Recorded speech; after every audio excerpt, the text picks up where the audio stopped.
Jusqu'à 9h, Good Morning Business. Avec nous à 7h45, Olivier Petit, associé d'Inextenso Tourisme, Culture et Hôtellerie. Au moment où reprennent les négociations sur les conditions de travail dans l'hôtellerie, dans la restauration, eh bien, il y a des indices et des indicateurs d'une reprise dans l'hôtellerie, dans le tourisme. Quels sont ces indices d'une vraie reprise qui s'amorce ? Bonjour. Aujourd'hui, on voit clairement un rapprochement des courbes de la fréquentation du prix moyen qu'on a pu constater sur l'année 2021 par rapport à ce qu'on connaissait en 2019. Cette tendance, elle est très nette et elle a été particulièrement marquée sur la fin de l'année avec à peu près toutes les catégories et tous les territoires qui se rapprochent de 2019.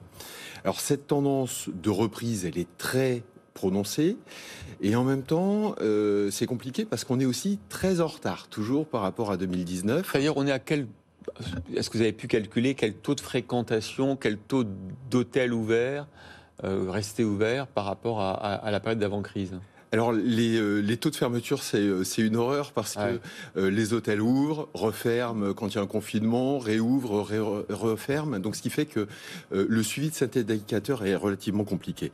En revanche, ce qu'on peut dire, c'est que ce retard par rapport à 2019, qui est une année assez classique dans l'activité hôtelière, il va se situer, si on parle des hôtels ouverts et fermés, à peu près à moins 38%, moins 37% de chiffre d'affaires. Ça, c'était pour 2021. Ouais, 2021 par rapport à 2019. Donc on voit qu'on est toujours très fortement en retard. Ouais. Et pour les hôtels qui ont pris le parti d'ouvrir, on est sur un recul d'à peu près 28% du chiffre d'affaires. Ouais. Donc le marché français est très fortement en baisse. Les hôtels qui ont ouvert sont encore fortement en baisse, mais effectivement encore accentués par les hôtels fermés. Ce qui est intéressant, et beaucoup de professionnels de l'hôtellerie nous en parlent quand on les voit, c'est que cette reprise, elle est inégale. C'est-à-dire qu'il y a des régions, il y a des zones qui ont quasiment retrouvé le niveau d'avant, je pense au littoral par exemple, alors que dans les grandes villes, Paris par exemple, le retard est encore très très très marqué. Pareil selon les formes d'hôtellerie. Si vous êtes dans le bien-être, là, les gens ont envie de se faire plaisir. C'est vraiment reparti, alors que dans les hôtelleries peut-être plus standards, c'est beaucoup plus compliqué. C'est exactement ça. En fonction des territoires, on a des typologies de clientèle qui viennent nous visiter. Les hôtels sur les littoraux, c'est la seule famille qui a réussi à progresser en 2021 par rapport à 2019. Ouais, même en progrès. Plus 1%. Ouais. Donc une progression qui a été permise parce qu'il y a eu un vrai engouement des clientèles pour les destinations littorales cet été et sur les ailes de saison également. Donc on a réussi à le faire progresser. Paris, qui est très exposé aux marchés internationaux long courrier, qui est très exposé au grand marché des congrès, des foires, des salons, ces clientèles ne sont pas encore revenues. Donc là, pour le coup, à Paris, on est sur un repli de 39% du chiffre d'affaires par rapport à 2019. Ouais. Et on retrouve la même tendance dans les régions, où on va se situer à peu près à moins 20%, et sur la Côte d'Azur, à moins 25% par rapport à 2019. Est-ce qu'on a modifié les habitudes, et notamment, est-ce qu'il y a une vraie reprise du côté des salons, des séminaires, ou alors il est encore trop tôt pour le dire ? Alors, sur les salons, c'est encore un petit peu tôt pour le dire parce que les grands événements sont en train de se réactiver. On voit à Cannes le MIPIM qui va se tenir au mois de mars. Et donc, c'est des éléments qui vont venir doper la reprise sur ces territoires.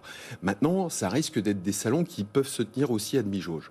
Le marché du séminaire, il a fonctionné de manière assez exceptionnelle toute l'automne. Et là, pour le printemps, il s'annonce extrêmement bien. L'incidence du télétravail fait que les entreprises ont besoin à un moment de recréer de la cohésion d'équipe, de regrouper des collaborateurs. Et pour ça, rien vaut un hôtel séminaire. C'est intéressant, Olivier Petit. Ça veut dire que selon vous, l'envie de faire des économies qui ont été faites pendant les confinements, de ne pas envoyer ses salariés en voyage d'affaires, va être finalement contrebalancée par l'envie de refaire du collectif et du lien. On va parler de deux segments différents.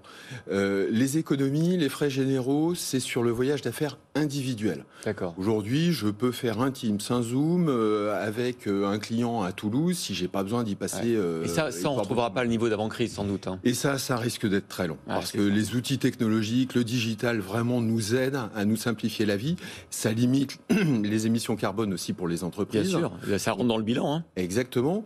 Là où le séminaire, regrouper vos équipes équipes, a fortiori quand on est dans des phases de confinement ou quand on en sort, ou quand on a besoin de recréer cette cohésion, c'est déterminant. Les gens ont besoin de se connaître, ont besoin d'échanger en interne. Est-ce que la reprise passera aussi, est-ce que c'est déjà passé par un rattrapage sur des prix, par une augmentation des prix?